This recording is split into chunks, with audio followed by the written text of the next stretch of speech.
Hola amigas y amigos. Hoy hablaremos sobre el horizonte temprano 800 a.C. a 200 a.C.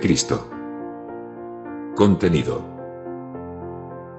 el primer horizonte cultural. Los orígenes de Chavín. Julio C. Tello.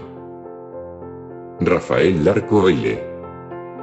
Richard Burger. El templo de Chavín. Fases del templo de Chavín. El templo antiguo. El templo nuevo. Ancas, Chavín, y los intercambios regionales. Los arqueólogos e historiadores afirman que entre los años 1200 a.C. y 400 a.C. el espacio andino pasó por un proceso de síntesis cultural caracterizado por la influencia del culto desarrollado en Chavín de Huántar. El primer horizonte cultural.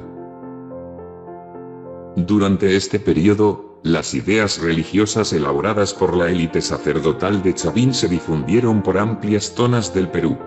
Este fenómeno originó la primera integración regional, es decir, posibilitó el intercambio de productos, experiencias e ideas entre las diversas poblaciones que habitaban parte importante del espacio andino. En esta época se dieron por primera vez signos claros de diferenciación social. Dos sectores de la población alcanzaron mayor importancia: los artesanos, que adquirieron ciertos privilegios, y los sacerdotes, que concentraron el poder. A su vez, el arte estuvo muy vinculado con la religión.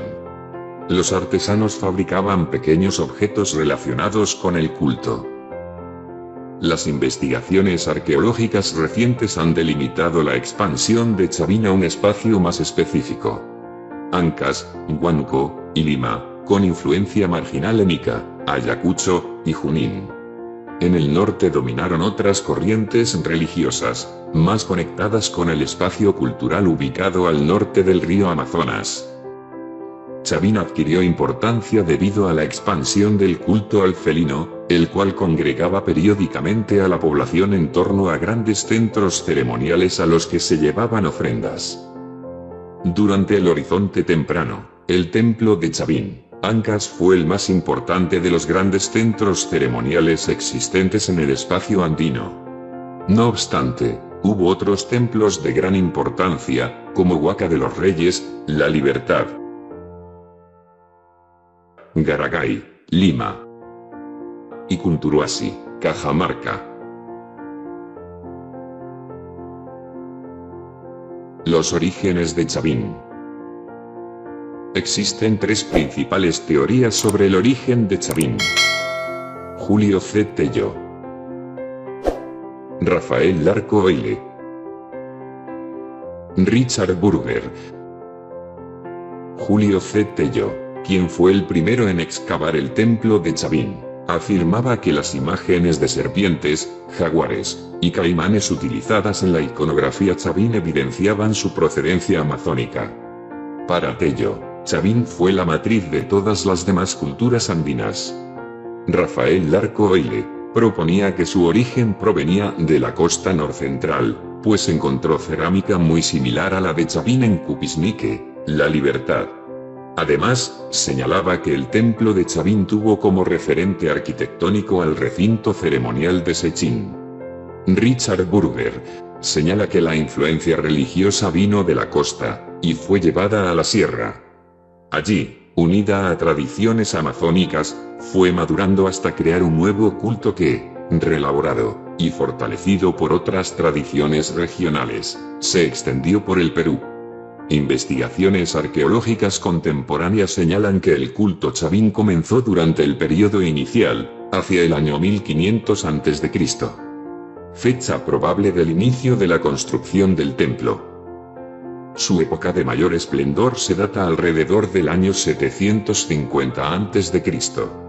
Al parecer, el templo fue abandonado hacia el año 500 a.C. El templo de Chavín. El elemento fundamental de la expansión Chavín estuvo en la hegemonía y el prestigio de su gran templo. El templo de Chavín se ubica en la confluencia de los ríos Mosna y Huachepsa, en la región Ancash. A fines del periodo inicial, este templo ya era un importante centro de culto que tenía una población local de no más de 500 habitantes.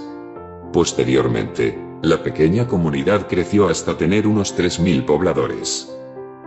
El templo de Chavín fue construido en un lugar estratégico, cerca de la Cordillera Blanca, que corre paralela a la costa, y forma una barrera para quien viaja de la selva a la costa o viceversa. Hay pocos caminos libres por donde se puede atravesar la cordillera, y 2 de ellos pasan por el templo de Chavín. Esto hizo del templo un lugar de fácil acceso, y el paso obligado en el intercambio de productos. Por otro lado, estaba ubicado en un lugar muy apropiado para la observación de los astros, lo que permitió a sus sacerdotes conocer los ciclos agrícolas, y predecir las estaciones. Todas estas características convirtieron al templo de Chavín en un importante lugar de peregrinaje al que acudían los campesinos con ofrendas para escuchar al oráculo. Fases del templo de Chavín. Según el arqueólogo John Rick, se pueden identificar en el templo de Chavín hasta 15 fases constructivas. No obstante, debido a una clara distinción entre estilos arquitectónicos, iconografía religiosa, y divinidades reverenciadas, suelen señalarse 2 sectores. El templo antiguo. 1500 a 750 a.C.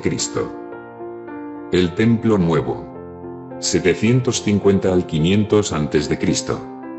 El templo antiguo. 1500 a 750 a.C. Siguió con el patrón arquitectónico en forma de U, típico del período inicial. 3 alas alrededor de una plaza circular hundida. Dentro de este templo se construyó una red de galerías que comunicaban pequeños cuartos oscuros y húmedos. El pasaje más importante es el que lleva a la Galería del Lanzón, monolito en el que se encuentra representado el dios felínico Chavín. En otras galerías se han encontrado vasijas llenas de comida, y chicha, spondylus, y huesos humanos quemados. El templo nuevo. 750 al 500 a.C. Es una ampliación del ala derecha del templo antiguo, y es mucho más grande que este, ya que continúa a través de plataformas, y culmina en una gran plaza cuadrangular hundida. En el templo nuevo sobresalen 2 monumentos: la portada de las Falcónidas, y la Estela Raimondi. En esta última, al parecer, se encuentra representada una nueva deidad Chavín, un personaje portador de 2 báculos, que reemplazaría en el culto al dios felínico. Ancash, Chavín, y los intercambios regionales. Cuando Chavín se convirtió en un importante centro ceremonial andino, hacía mucho tiempo que se efectuaban intercambios de productos entre distintos núcleos poblados de la costa, de la sierra, y de la selva. Según el arqueólogo Duccio Bonavia, la gente de Chavín habría recibido, de la selva alta, y la selva baja, hojas de coca, plumas, maderas y, posiblemente, hasta alucinógenos utilizados para fines rituales. De diversas zonas de la serranía, minerales, y obsidiana, y de otros lugares de la costa, sal, conchas y, probablemente, algodón. En el caso concreto de la obsidiana, cuyo uso ritual estuvo ampliamente difundido en los Andes, era obtenida en las canteras localizadas en Huancavelica y Ayacucho. De mucho más lejos eran los moluscos marinos Strombus y Spondylus muyu, cuyo hábitat natural se encuentra en las aguas tropicales de Ecuador. De esta manera, se configuraba alrededor de Chavín un gran sistema de intercambio de productos interregionales. Sigue aprendiendo sobre historia, comparte, dale me gusta, y suscríbete al canal.